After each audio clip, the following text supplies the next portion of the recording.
अब हम अपने अगले विश्लेषण की शुरुआत करते हैं।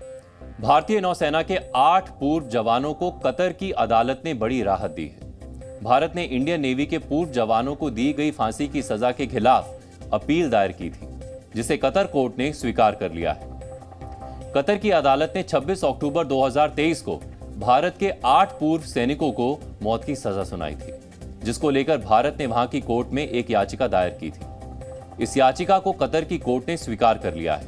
कतर की कोर्ट ने इस पर अगली सुनवाई के लिए 30 नवंबर की तारीख दी है।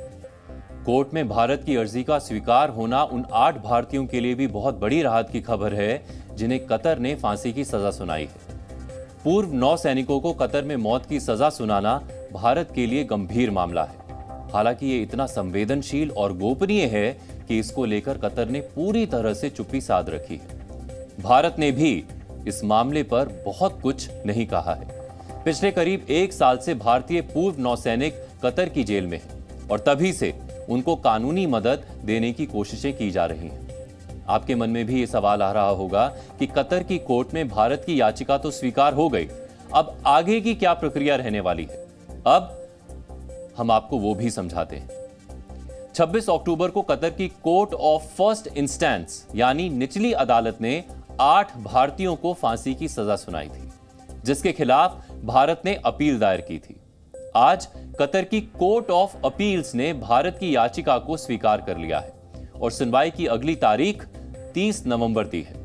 अगर कोर्ट ऑफ अपील्स में भी भारत की अपील खारिज हो जाती है तो इसके खिलाफ भारत कोर्ट ऑफ कैसेशन यानी कतर की सर्वोच्च न्यायालय में अपील दायर कर सकता है।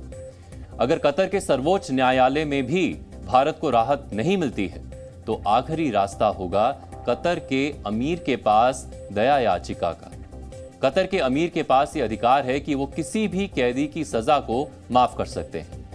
कतर के अमीर वर्ष में 2 बार कैदियों की सजा को माफ करते हैं। ऐसा लग रहा है जैसे कतर इस मामले में बहुत कुछ छिपा रहा है।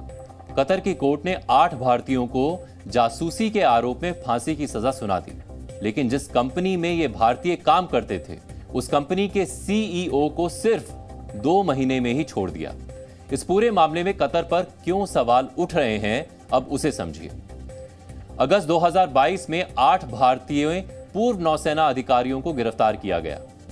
उसके बाद इन सभी को सॉलिटरी कन्फाइनमेंट यानी अकेले रखा गया। इनको ना किसी से मिलने की इजाजत थी और ना बात करने की मंजूरी थी।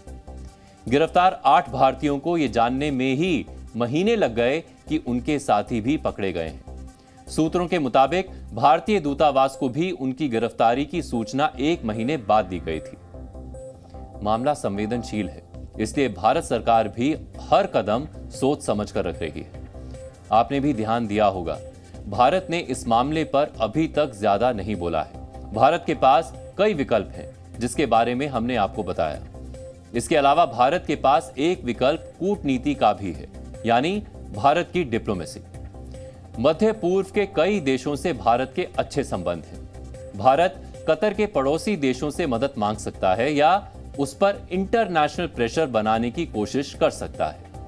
कतर के पड़ोसी मुल्क सऊदी अरब और यूएई से भारत के अच्छे संबंध हैं, लेकिन दिक्कत यह है कि कतर के इन देशों के साथ संबंध अच्छे नहीं हैं। वर्ष 2017 से 2021 तक Saudi Arabia, UAE, Bahrain, Egypt और ओमान ने 4 वर्षों तक कतर से अपने सभी डिप्लोमेटिक रिलेशंस खत्म कर लिए थे। इन देशों का आरोप था कि कतर आतंकवाद का समर्थन करता है। कतर के ईरान और तुर्की से अच्छे संबंध हैं, लेकिन इसकी संभावना कम ही है कि भारत कतर पर दबाव बनाने के लिए इन देशों का इस्तेमाल कर पाए। अमेरिका और कतर के संबंध अच्छे हैं। मिडिल ईस्ट में अमेरिका का सबसे बड़ा सैन्य बेस कतर में ही है।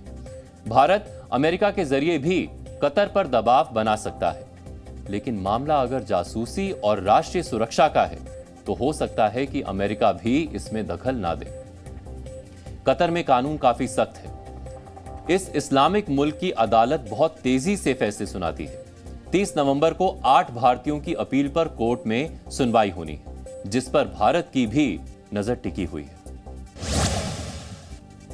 अब आज का प्रेरक विचार। अमेरिकी आविष्कारक थॉमस एल्वा एडिसन ने कहा था कि अगर हम अपने सामर्थ्य के अनुसार कर्म करें तो खुद को भी अचंभित कर सकते हैं। जी न्यूज़।